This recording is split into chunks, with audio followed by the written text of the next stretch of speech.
नमस्कार, इम्तिहान आईएएस में आप सभी का स्वागत है।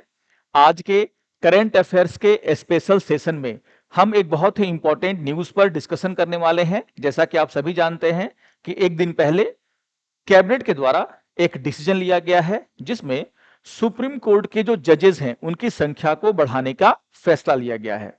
तो यहाँ पर ये न्यूज़ बहुत ही इंपॉर्टेंट हो जाता है अगर हम जुडिशरी के पॉइंट ऑफ व्यू से देखें, क्योंकि बहुत दिनों से जो है सुप्रीम कोर्ट या फिर जो चीफ जस्टिस ऑफ इंडिया हैं और इसके पहले भी जो चीफ जस्टिस रहे हैं, उनके द्वारा इस बात को उठाया जा रहा था कि नंबर ऑफ पेंडिंग केसेस जो हैं सुप्रीम कोर्ट में, उसको देखते हुए जो अदर जजेस की संख्या है उसमें इजाफा किया जाए।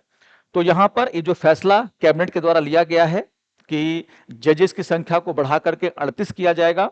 तो यहाँ पर इस फैसले का क्या इंपैक्ट पड़ सकता है, क्यों ये फैसला लिया गया और आगे की राह क्या है, इसको जानने के लिए हम लोग आज इस पर पूरी तरीके से डिटेल डिस्कशन करने वाले हैं।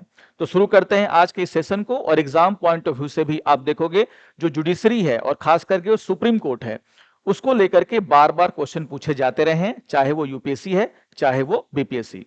तो शुरू करते हैं आज के सेशन को। तो जैसा कि मैंने कहा कि कैबिनेट के द्वारा एक बहुत ही इंपॉर्टेंट डिसीजन लिया गया है, जिसमें कैबिनेट का यह कहना है कि जो पेंडेंसी ऑफ केसेस हैं, है ना, उसको देखते हुए, क्योंकि जो पेंडेंसी ऑफ केसेस हैं सुप्रीम कोर्ट के पास, वो भी लगातार बढ़ते जा रहे हैं और कहीं ना कहीं उसको कम करने के लिए, उसको देखते हुए यहां पर जो कैबिनेट ने यह फैसला लिया है कि जो अदर जज हैं, या फिर हम कह सकते हैं कि सुप्रीम कोर्ट के जो जजेस की कुल संख्या है सीजीआई को मिला करके, उसे 34 से बढ़ा करके 38 कर दिया जाएगा। 34 से जो है 38 करने का फैसला यहां पर कैबिनेट के द्वारा लिया गया है। आपको ध्यान में रखना है कि अभी मॉनसून सेशन शुरू होने वाला है और मॉनसून सेशन के पहले आप देखोगे कैबिनेट ने अगर यह फैसला लिया है, इसका मतलब है कि सरकार ये कोशिश कर सकती है कि इसी सेशन में जो है इसे जो है पास करा करके लागू कर दिया जाए। तो काफी इंपॉर्टेंट ये डिसीजन है और जस्ट पार्लियामेंट सेशन के शुरू होने से पहले आप देखोगे ये डिसीजन लिया गया है।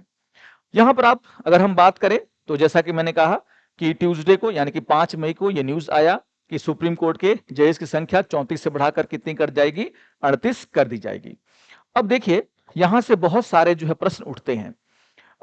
यहां पर एक चीज जिसको आपको ध्यान में रखना है वो ये है कि यहां पर जो सुप्रीम कोर्ट नंबर ऑफ जजेस अमेंडमेंट बिल 2026 है, इसको इसका नाम दिया गया है। मैंने कहा कि मॉनसून सेशन में इसको पेश किया जाएगा और इसके द्वारा आप देखोगे जजेस की संख्या को बढ़ाया जाएगा। ये कहां पर अमेंडमेंट करेगा, तो आपको ध्यान में रखना है कि सुप्रीम कोर्ट नंबर ऑफ जज एक्ट 1956 है, जिसके तहत सबसे पहली बार आप देखोगे सुप्रीम कोर्ट में कितने जज होंगे, सीजीआई और जो अदर जज हैं मिलाकर कितने जज होंगे, वो संख्या तय की गई थी। उस एक्ट में आप देखोगे अमेंडमेंट करेगा, जिसे हम कहेंगे सुप्रीम कोर्ट नंबर ऑफ जज अमेंडमेंट बिल। अभी तो ये बिल है, जब ये पास हो जाएगा तो क्या बन जाएगा, एक्ट बिल 2026। तो यहां पर आपको ध्यान में रखना है।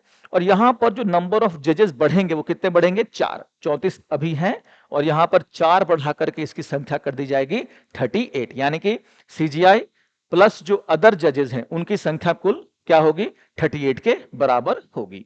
तो ये न्यूज है जिसको कि मैं अभी रिपीट किया मैंने आपके साथ और आपको पता होना चाहिए। अगर हम नंबर ऑफ जजेस की बातें करें, सुप्रीम कोर्ट में नंबर ऑफ जजेस, अदर जजेस खास करके कितने हो सकते हैं, कौन इनको बढ़ाने की शक्ति रखता है, और हिस्टोरिकली अगर देखा जाए तो कितनी बार जो है सुप्रीम कोर्ट में अदर जजेस की संख्या को बढ़ाया गया है, ये भी जो है एग्जाम का एक विषय रहा है और बार बार आप देखोगे इससे क्वेश्चन आते रहे हैं। तो अगर हम बैकग्राउंड की बात करें तो एक बहुत ही इंपॉर्टेंट आर्टिकल है जो अब एग्जाम पॉइंट ऑफ व्यू से देखा जाए तो इंपॉर्टेंट हो चुका है, और वो आर्टिकल है आर्टिकल 124। आर्टिकल 124 जो क्लियर करता है सुप्रीम कोर्ट के बारे में, सुप्रीम कोर्ट को लेकर के काफी इंपॉर्टेंट बातें यहां पर कही गई हैं। और उसका जो क्लॉज नंबर 1 है वो साफ साफ कहता है कि अगर मान लीजिए हम बात करते हैं there shall be a supreme court, यानी कि भारत में एक सुप्रीम कोर्ट होगा जिसमें chief justice of India and other जज होंगे। और यहां पर अदर जजेस की संख्या कहा जा रहा है कि जब शुरुआत हुई थी तो क्या रखा गया था, नॉट मोर देन 7 जज, लेकिन यहां पर एक वर्ड यूज किया जा रहा है जिसको समझना बहुत ही जरूरी है। क्या कहा जा रहा है कि chief justice of India and until parliament by law prescribe a large number. ये बहुत ही इंपॉर्टेंट लाइन है इस पूरे के पूरे आर्टिकल का। इस आर्टिकल में आप देखोगे साफ साफ कहा जा रहा है कि एक सुप्रीम कोर्ट होगा भारत में, जिसमें कौन होंगे, चीफ जस्टिस ऑफ इंडिया होंगे and some amount of some number में जो है क्या होंगे, अदर जज होंगे।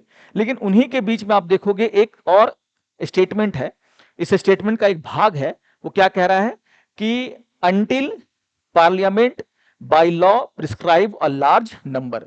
इसी जो वाक्य का जो अंश है, सेंटेंस का जो पार्ट है, यहां से ये बात निकल करके आती है कि पार्लियामेंट अगर चाहे तो जो अदर जजेस की संख्या है उसको क्या कर सकता है, समय समय पर इंक्रीज कर सकता है।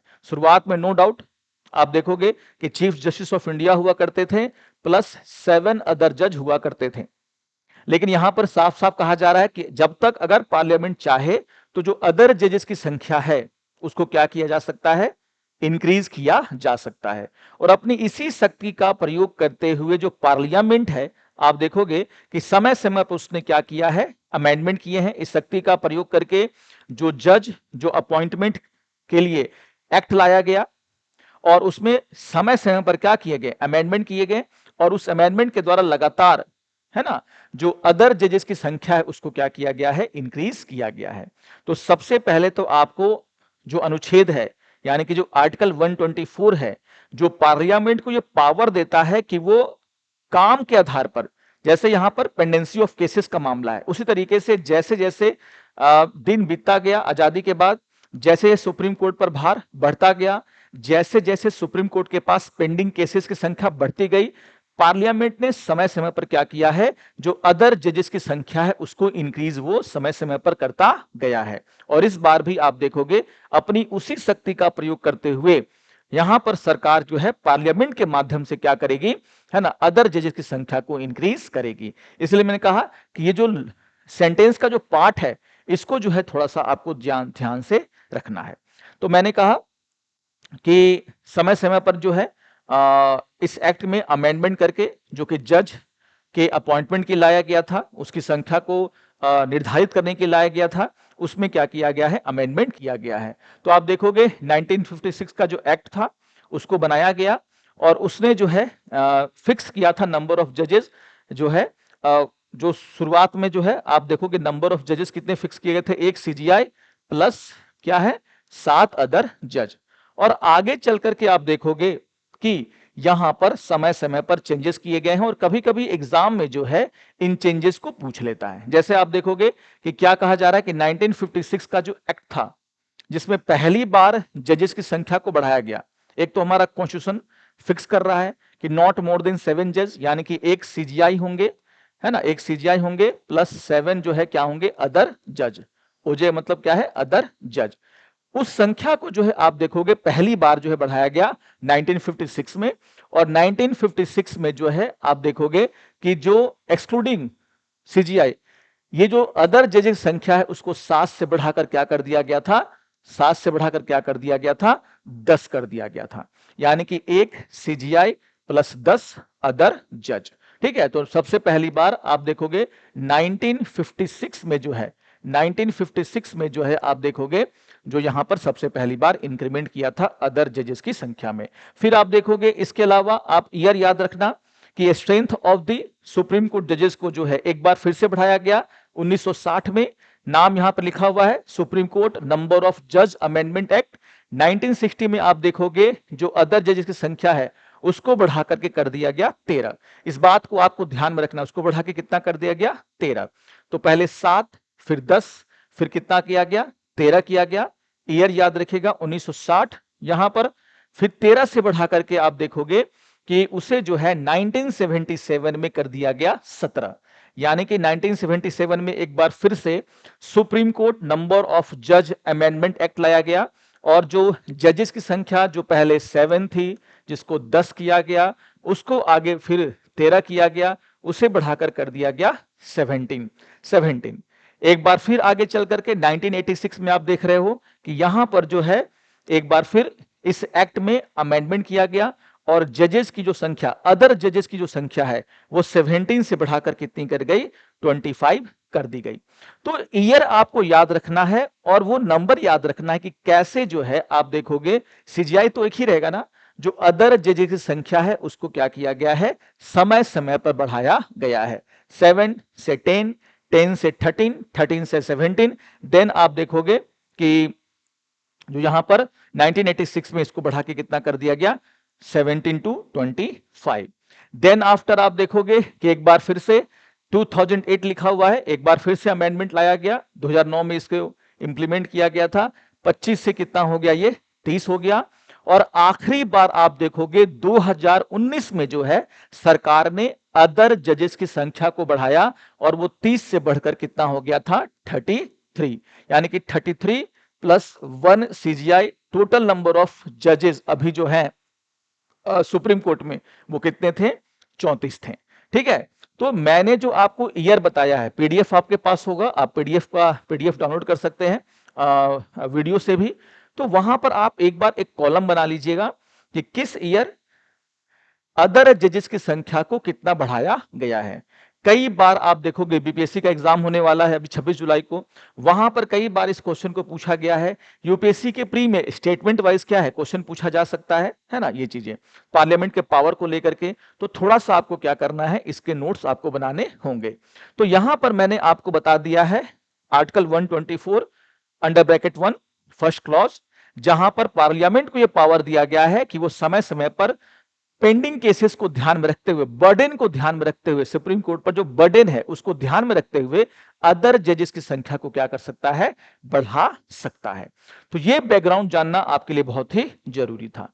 अब जो दूसरा बहुत ही इंपॉर्टेंट एस्पेक्ट्स है इस डिसीजन का, कैबिनेट के डिसीजन का, वो है इंपैक्ट ऑन जुडिशियरी। और खास करके जो मेजर इंपैक्ट है उस पर आपको थोड़ा सा ज्यादा ध्यान देना है, क्योंकि ये लगातार क्वेश्चन बनता है कि इसका इंपैक्ट जो है क्या पड़ेगा जुडिशरी पर। तो यहां पर आप देखोगे कि जो सबसे पहला इंपैक्ट जो है वो आपको देखने को मिलेगा, वो क्या है कि जो नंबर इंक्रीज हुआ है उसके कारण जो पेंडिंग केसेस हैं, उनके कारण जो पेंडिंग केसेस हैं वो आप देखोगे कि क्या है, वो काफी कम हो जाएंगे। जो पेंडिंग केसेस हैं वो क्या हो जाएंगे, काफी कम हो जाएंगे, या फिर बहुत ही जल्दी जल्दी जो है आप देखोगे जो पेंडिंग केसेस हैं उनका निपटारा किया जा सकता है। तो यहां पर अगर हम मेजर इंपैक्ट की बात करें तो आपको ध्यान में रखना है कि सबसे बड़ा जो इंपैक्ट है वो क्या होगा कि अगर नंबर ऑफ जजेस को हम लोग इंक्रीज करते हैं तो क्या होगा कि जो सुप्रीम कोर्ट का फंक्शन है वो ज्यादा एफिशिएंट होगा, है ना, मोर एफिशिएंटली और इफेक्टिवली सुप्रीम कोर्ट क्या कर पाएगा, अपना काम कर पाएगा। ठीक है ना, ये बात आपको ध्यान में रखना है। कैसे कर पाएगा, क्योंकि आप देखोगे यहां पर कहा जा रहा है कि जो नंबर ऑफ केसेस हैं वो धीरे धीरे बढ़ते ही चले जा रहे हैं, किसमें, सुप्रीम कोर्ट में। जैसे 2025 का आप देखोगे, ये एक डेटा है जिसमें आप देखोगे कि 88,000 से ज्यादा पेंडिंग केसेस यहां पर आपको देखने को मिल रहे हैं। 88,000 से ज्यादा पेंडिंग केसेस यहां पर आपको देखने को मिल रहे हैं। और जो लेटेस्ट डेटा है वो भी मैं आपको दिखा दे रहा हूं। जो लेटेस्ट डेटा है उसमें क्या कहा जा रहा है कि सुप्रीम कोर्ट में लगभग 92,385, यानी कि 92,000 से ज्यादा जो पेंडिंग केसेस हैं वो क्या हैं, यानी कि वो, और उनकी संख्या लगातार बढ़ती जा रही है। तो मैंने आपको 25 का डेटा दिखाया।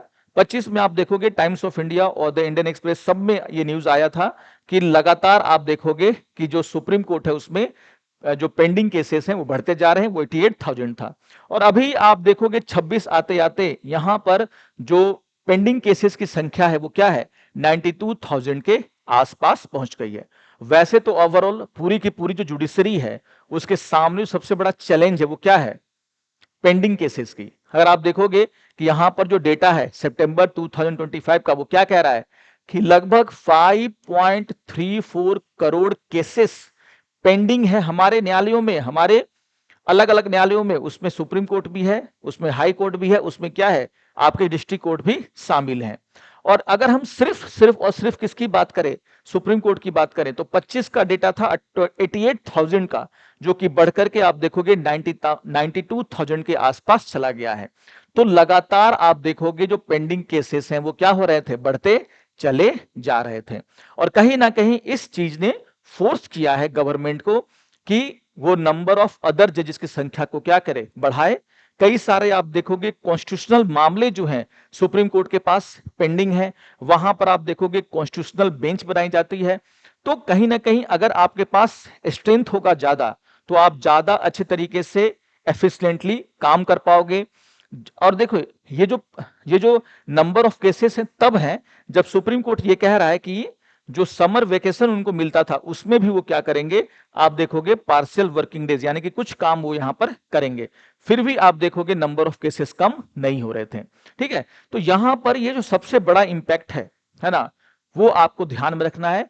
ऐसे तो कहा जाता है कि नंबर ऑफ जज सुप्रीम कोर्ट में, अदर जज, वो 50 के आसपास होने चाहिए, तब जाकर के जो बैकलॉग केसेस हैं, पेंडिंग केसेस हैं, वो क्या होंगे, धीरे धीरे कम होंगे। लेकिन सुप्रीम कोर्ट में इतनी संख्या में बैकलॉग केसेस या पेंडिंग केसेस का होना जुडिशरी के ऊपर एक गंभीर सवाल खड़ा करता था कहीं ना कहीं। और यहां पर लगातार मांग हो रही थी सुप्रीम सीजीआई के द्वारा भी कि जो जजेस की संख्या है उनको क्या किया जाए, बढ़ाया जाए। ठीक है, तो ये इसका एक बहुत ही पॉजिटिव इंपैक्ट है। निगेटिव इंपैक्ट ये हो सकता है, आप देखोगे कि देखिए नंबर ऑफ जजेस ज्यादा हैं, आप पहले 34 थे, अब हो जाएंगे 38। लेकिन आप देखोगे कि हमेशा जो कोलिजियम सिस्टम है और सरकार और कोलिजियम के बीच में जो है एक जो तनातनी रहती है ना, कि 34 का स्ट्रेंथ था, लेकिन बहुत कम बार देखने को मिला है कि 34 स्ट्रेंथ में जज काम कर रहे हैं, कोई ना कोई रिटायर कर रहा है और कोलिजियम के द्वारा उसका रिकमेंडेशन दिया जा रहा है, गवर्नमेंट उस पर जो है रोक लगा रही है या फिर जल्दी डिसीजन नहीं ले रही है, तो उसका जो अपॉइंटमेंट है, दूसरे जज का जो अपॉइंटमेंट है उस खाली सीट पर, वो काफी लेट होता है। तो ये समस्या तो बनी रहेगी अभी भी। मान लीजिए 38 नंबर पर हम क्या कर रहे हैं, 38 की संख्या हमने बढ़ा दी, लेकिन क्या फुल स्ट्रेंथ में सुप्रीम कोर्ट काम करेगा, ये एक बहुत बड़ा और गंभीर प्रश्न है। यानी कि अगर हम आगे की राह की बात करें, तो आपको जो कोलिजियम प्रणाली है, कोलिजियम सिस्टम है, और जो गवर्नमेंट के बीच में टसल है, जुडिशरी और गवर्नमेंट के बीच में जो कोलिजियम सिस्टम को लेकर के टसल है, उसे क्या करना होगा, हमें दूर करना होगा। तभी आप अगर स्ट्रेंथ 38 करें, 50 करें, तो पूरा फुल स्ट्रेंथ रहे, तब जाकर के इसका फायदा जो एक्चुअली में जुडिशरी को भी होगा और जो पेंडिंग केसेस हैं वो उनकी संख्या भी क्या होगी, कम होगी। तो ये बात आपको इंपॉर्टेंट तरीके से ध्यान में रखना है। एक यहां पर इंपैक्ट जो है वो बताया गया है कि एक्सपेंडिचर क्या हो सकता है, बढ़ सकता है, क्योंकि जजेस की सैलरी वैलरी जो है आप देखोगे, जज अपॉइंट होंगे, उनके सपोर्टिंग स्टाफ अपॉइंट होंगे, अदर फैसिलिटी दी जाएगी जजेस को उनकी सैलरी से लेकर के अलावा। तो ये सारा का सारा खर्च किस पर होता है, कंसोलिडेटेड फंड ऑफ इंडिया पर। तो भारत के खजाने पर यानी कि कंसोलिडेटेड फंड ऑफ इंडिया पर इसका भार पड़ने वाला है, जो इसका एक क्या है इंपैक्ट आप देख सकते हो। लेकिन कोई दिक्कत नहीं है, ये जो भार है वो कहीं ना कहीं पेंडिंग केसेस से भार से बहुत ही क्या है, कम है। लेकिन जो आगे की राह मैंने आपको बताया है ना, वे फॉरवर्ड, कि आपको कोलिजियम सिस्टम को लेकर के जो जुडिशरी यानी कि सुप्रीम कोर्ट, खास करके सुप्रीम कोर्ट और गवर्नमेंट के बीच जो टसल है, उसे आपको क्या करना होगा, खत्म करने का काम करना होगा। तब जाकर के इंक्रीमेंट जो इंक्रीज किया गया है, सोचा जा रहा है इंक्रीज करने का, वो क्या होगा, सही मायने में फायदा पहुंचा पाएगा। तो ये हमारा आज का सेशन था। आशा करता हूं कि आप सभी को अच्छा लगा होगा और काफी इंपॉर्टेंट बातें जो है मैंने आपको यहां पर बताई हैं। कुछ इंपॉर्टेंट इंफॉर्मेशन है जो आप जरूर ध्यान में रखेंगे। जैसा कि मैंने कहा कि 72 बीपीएससी का प्रीलिम्स आने वाला है और उसको ध्यान में रखते हुए हमारे द्वारा इम्तिहान आईएएस के द्वारा जो क्रैश कोर्स शुरू किया गया है, इस क्रैश कोर्स की खासियत यह है कि हम पूरे सिलेबस को, जो भी बीपीएससी का सिलेबस है, एग्जाम का सिलेबस है, उसको क्या करेंगे, अगले 75 डेज में पूरी तरीके से रिवाइज कर देंगे। तो आपके रिवीजन में जो है ये बहुत ही इंपॉर्टेंट रोल जो है अदा करेगा। इसके साथ साथ एग्जाम में जो है टेस्ट का एक अपना ही अलग महत्व होता है। तो 20 की संख्या में फुल लेंथ टेस्ट आप देखोगे कि यहां पर 20 की संख्या में जो फुल लेंथ टेस्ट है वो हमने यहां पर क्या है रखा है, और आप इसको भी ज्वाइन करें। 13 मई से ये टेस्ट शुरू हो रही है और इन सभी के बारे में जानकारी लेने के लिए आप हमारे ऑफिशियल कॉन्टेक्ट नंबर पर कॉल कर सकते हैं या फिर विजिट कर सकते हैं हमारा जो ऑफिस है, जो कि जीबी मॉल, बोरिंग रोड चौराहे पर जो जीबी मॉल है उसके सेकेंड फ्लोर पर स्थित है। ठीक है, तो ये बहुत ही इंपॉर्टेंट इंफॉर्मेशन है। आशा करता हूं कि जो टॉपिक हमने आज उठाया है जो कि एग्जाम पॉइंट ऑफ व्यू से काफी इंपॉर्टेंट है। वो आपको पसंद आया होगा, कुछ जानने को आपको मिला होगा। अगर ये वीडियो आपको अच्छा लगे तो आप जरूर हमारे चैनल को सब्सक्राइब करें, क्योंकि आगे चल करके इस चैनल पर बहुत से ऐसे कार्यक्रम आने वाले हैं बीपीएससी और यूपीएससी के स्टूडेंट के लिए, जो उनके एग्जाम में काफी हेल्पफुल होंगे और मदद करने वाले होंगे। तो मिलते हैं नेक्स्ट सेशन में, तब तक के लिए नमस्कार और धन्यवाद।